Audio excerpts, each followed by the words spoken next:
Well, hello everybody. This is today's update, and it has potential to be the shortest and most boring of all. Why? Because last night was relatively boring. Every night preceding last night seemed to follow a particular pattern of two waves of attacks. The first one coming usually sometime between 11:30 at night and 1 in the morning. The second one usually coming at around, 4 in the morning. But last night there was just one event, and it happened early on. I think it was at 12:15, and I was amazed because I had been in such a deep sleep that when I got the alert on my phone, I thought, my gosh, it must be 4 in the morning. But I had only been asleep for an hour. But have you ever been in one of these sleeps or naps where you're only asleep for an hour, and when you wake up, you're in shock that you've only been out for an hour? It's just so weird. It felt like I was out for hours. And we go to the bomb shelter. We spend a few minutes there. We find out that it was a non-event event. What do I mean by that? That Iran launched a few missiles that landed in the open desert of the south here, the Negev. Didn't harm anybody, didn't hit any population centers. I went back to bed and slept like a rock until something like 8:30 in the morning, without any interruptions at all. So that's what I mean when I say this could be a boring update. So rather than do a play-by-play of a boring event, maybe I'll just give my opinion a little bit on the controversy raging, especially back home in the States. Should the United States get involved in this war? Now, you're going to be shocked. I'm going to take a similar opinion as somebody who I utterly have no respect for and borderline despise, that being Tucker Carlson, who I have no respect for and consider to be a combination of a know-nothing and somebody who's a shill for the world's worst regimes, be they Russia, Iran, who knows what else.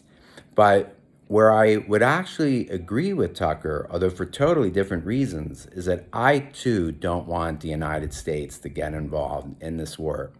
Well, Steve, why don't you want the United States to get involved in this war? Because I think Israel is capable of dealing with this issue by itself. Israel is fighting a brilliant campaign, and I don't think any other army in the world would have pulled off what Israel has in the first few days of this war, with its Mossad and its drone base that it's set up in enemy territory, with the Mossad again and its precision car bombing, if I may, bombings of Iranian nuclear scientists simultaneously with 100 aerial attacks of military installations in Tehran. This on top of the opening salvo the first day of the war, which Israel again killed 20 of the top military chieftains simultaneously in one swoop. This on top of the pager attack in Lebanon back in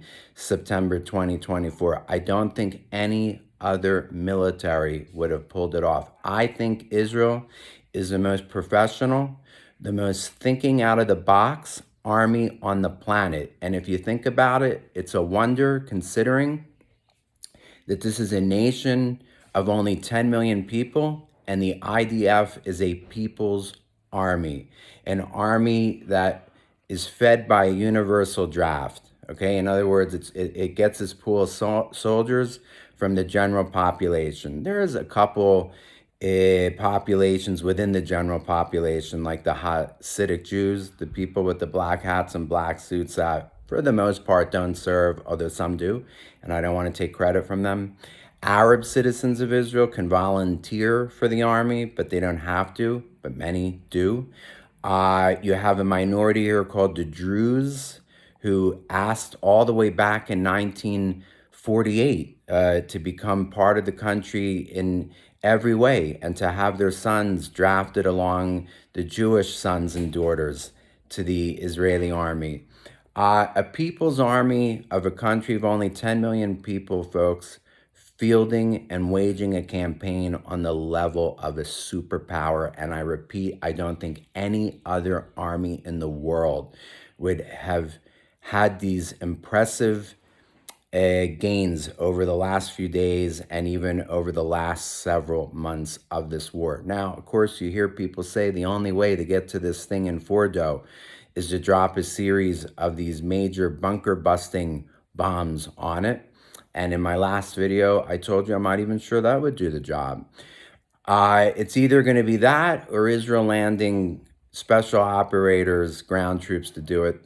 I don't think the war will end without the Fordo subject being closed, whether militarily or Iran finally cries uncle, capitulates, and agrees to have the site totally deconstructed. That could happen.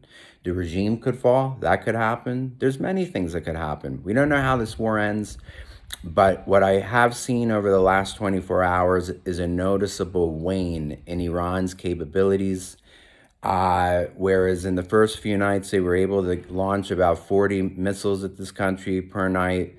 Last night, they barely got a few off. And it's not a coincidence, for here in the news, they're reporting that Israel has eliminated 40% of Iran's ballistic missile launchers. So folks, look, sit back, enjoy the lesson. I don't care how arrogant that sounds. I'm proud of the Israeli army. I think for what it is, a people's army of a small country of only 10 million people, it's every day doing what in Hebrew is called niflaot, wonders. And of course, those of us that are people of faith and don't believe it's a coincidence that Israel's been restored to the land, that we the Jews have been preserved for the past 2,000 years despite the odds against us.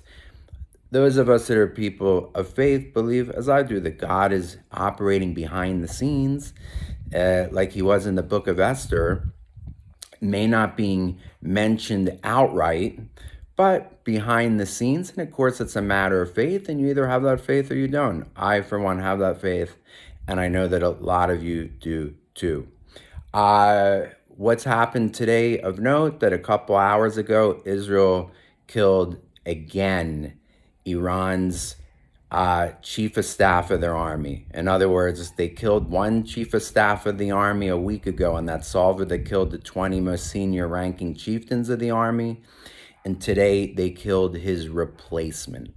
Okay, it's amazing. How did they do it? Was it by fighter jet or was it by these killer drones? And by the way, for those of you seeing this video, on my Facebook page, I've appended an article just before this post about these Israeli killer drones, okay, and the way they're operating over the skies.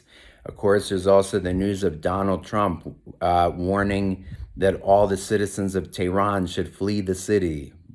Does he know something that we don't know?